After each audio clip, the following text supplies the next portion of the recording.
How riches come to you. When I say that you do not have to drive sharp bargains, I do not mean that you do not have to drive any bargains at all, or that you are above the necessity for having any dealings with your fellow men. I mean that you will not need to deal with them unfairly. You do not have to get something for nothing, but can give to every man more than you take from him. You cannot give every man more in cash market value than you take from him, but you can give him more in use value than the cash value of the thing you take from him. The paper, ink, and other material in this book may not be worth the money you pay for it, but if the ideas suggested in it bring you thousands of dollars, you have not been wronged by those who sold it to you. They have given you a great use value for a small cash value. Let us suppose that I own a picture by one of the greatest artists, which, in any civilized community, is worth thousands of dollars. I take it to Baffin Bay, and by salesmanship induce an Eskimo to give a bundle of furs worth 500 for it. I have really wronged him, for he has no use for the picture. It has no use value to him. It will not add to his life. But suppose I give him a gun, worth $50 for his furs. Then he has made a good bargain. He has use for the gun. It will get him many more furs and much food. It will add to his life in every day. It will make him rich. When you rise from the competitive to the creative plane, you can scan your business transactions very strictly, and if you are selling any man anything which does not add more to his life than the thing he gives you in exchange, you can afford to stop it. You do not have to beat anybody in business, and if you are in a business which does beat people, get out of it at once.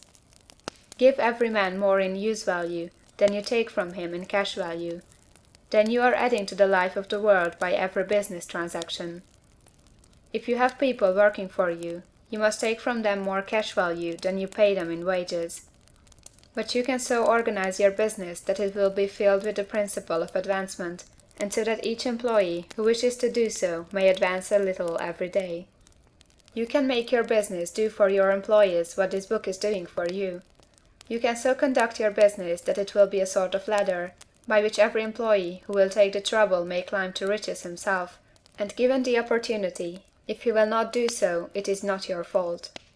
And finally, because you are to cause the creation of your riches from formless substance which permeates all your environment, it does not follow that they are to take shape from the atmosphere and come into being before your eyes. If you want a sewing machine, for instance, I do not mean to tell you that you are to impress the thought of a sewing machine on thinking substance until the machine is formed without hands, in the room where you sit or elsewhere. But if you want a sewing machine, hold the mental image of it with the most positive certainty that it is being made, or is on its way to you. After once forming the thought, have the most absolute and unquestioning faith that a sewing machine is coming. Never think of it or speak of it in any other way than as being sure to arrive. Claim it as already yours. It will be brought to you by the power of the Supreme Intelligence acting upon the minds of men. If you live in Maine, it may be that a man will be brought from Texas or Japan to engage in some transaction which will result in your getting what you want. If so, the whole matter will be as much to that man's advantage as it is to yours. Do not forget for a moment that the thinking substance is through all, in all, communicating with all, and can influence all.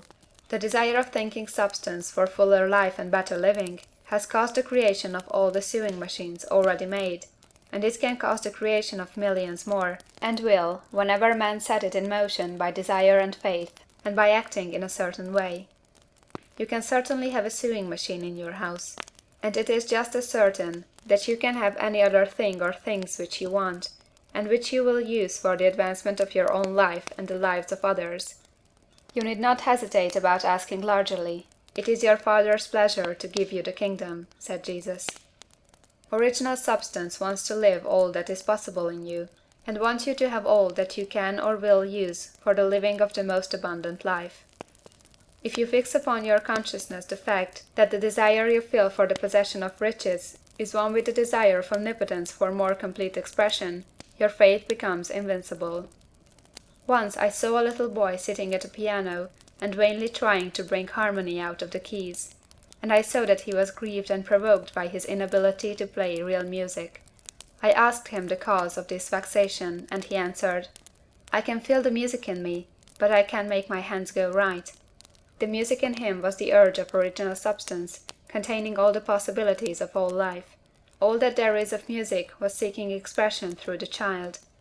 God, the one substance, is trying to live and do and enjoy things through humanity. He is saying, I want hands to build wonderful structures, to play divine harmonies, to paint glorious pictures. I want feet to run my errands, eyes to see my beauties, tongues to tell mighty truths, and to sing marvelous songs, and so on. All that there is of possibility is seeking expression through man. God wants those who can play music to have pianos and every other instrument, and to have the means to cultivate their talents to the fullest extent. He wants those who can appreciate beauty to be able to surround themselves with beautiful things. He wants those who can discern the truth to have every opportunity to travel and observe. He wants those who can appreciate dress to be beautifully clothed, and those who can appreciate good food to be luxuriously fed. He wants all these things, because it is himself that enjoys and appreciates them. It is God who wants to play, and sing, and enjoy beauty, and proclaim truth, and wear fine clothes, and eat good foods. It is God that worketh in you to will and to do, said Paul. The desire you feel for riches is the infinite seeking to express himself in you, as he sought to find expression in the little boy at the piano. So you need not hesitate to ask largely. Your part is to focalize and express the desire to God.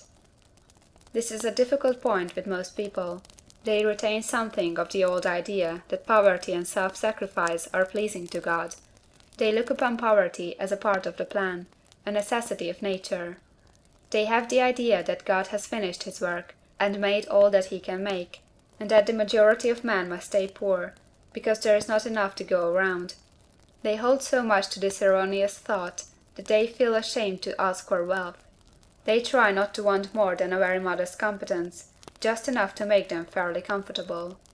I recall now a case of one student who was told that he must get in mind a clear picture of the things he desired, so that the creative thought of them might be impressed on formless substance. He was a very poor man, living in a rented house, and having only what he earned from day to day, and he could not grasp the fact that all wealth was his. So, after thinking the matter over, he decided that he might reasonably ask for a new rug on the floor of his best room and an anthracite coal stove to heat the house during the cold winter.